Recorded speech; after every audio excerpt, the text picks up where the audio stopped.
Olha, hoje nós vamos falar um pouquinho do Setembro Amarelo, né, na prevenção do suicídio. No mês de prevenção ao suicídio, precisamos quebrar o tabu e falar de duas questões importantes: da depressão e do suicídio.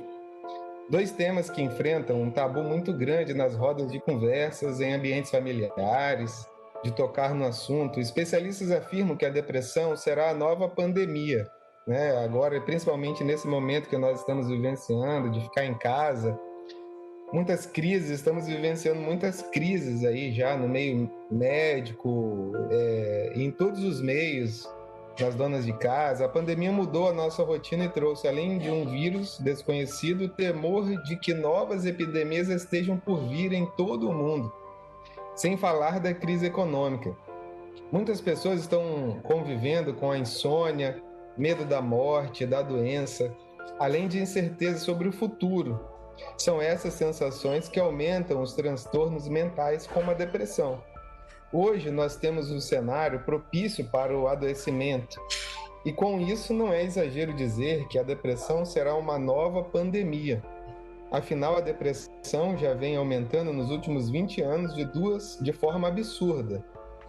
A expectativa era que em 2020 a depressão seria a maior causa de afastamento do trabalho, mas isso já aconteceu em 2018. Com a pandemia, as coisas pioraram ainda mais, já que ela vem causando, em quem já tem a doença, a piora dos sintomas. Nós somos seres humanos e precisamos do convívio social, precisamos de conversar, de estar presente, de sentir o aconchego humano, o abraço carinhoso.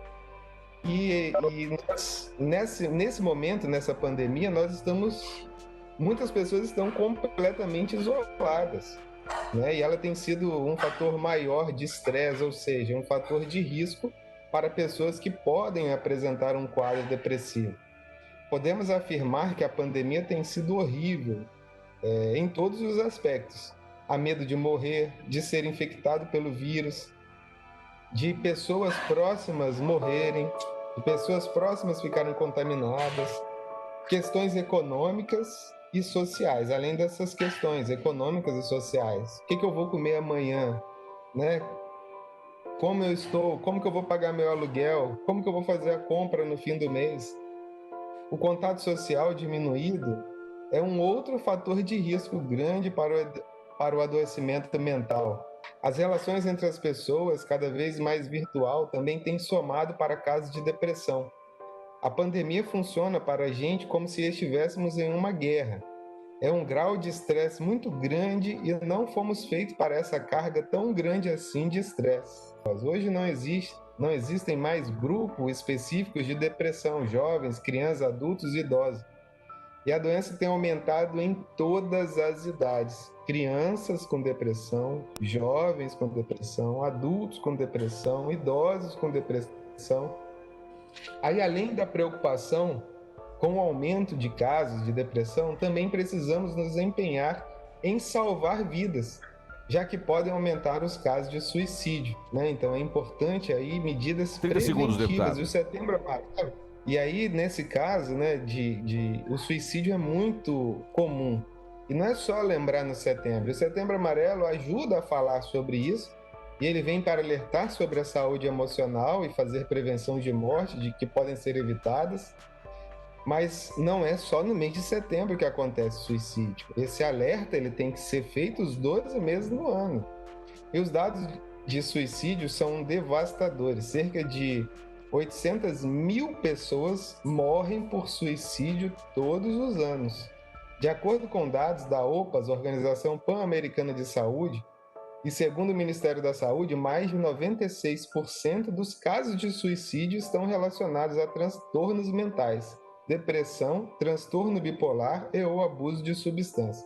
De acordo com a OMS, Organização Mundial de Saúde, mais da metade de todas as pessoas que cometem suicídio têm menos de 45 anos. Mais da metade de todas as pessoas que cometem suicídio têm menos de 45 anos, estão na fase produtiva.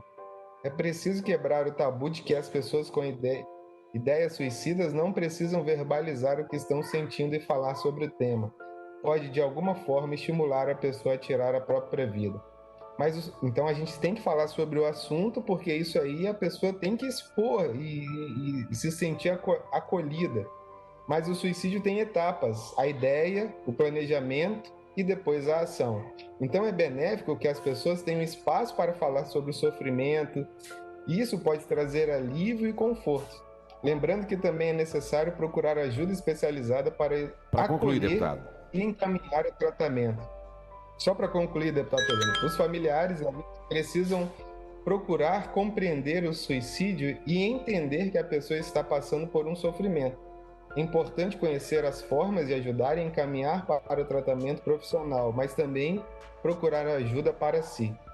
É complexo auxiliar aqueles que estão com um pensamento de suicídio e, por esse motivo, as pessoas próximas também precisam estar bem amparadas. E elas precisam saber, então a pessoa tem que querer contar, falar dos problemas que está vivenciando. Para o OMS, o suicídio é uma prioridade de saúde pública. Aqui no Brasil, o CVV, Centro de Valorização à Vida, atende voluntário e gratuitamente aqueles que quiserem e precisam conversar sob sigilo total. Por telefone, basta discar o 188, e-mail e chat 24 horas todos os dias. Então é importante falar esse número, 188.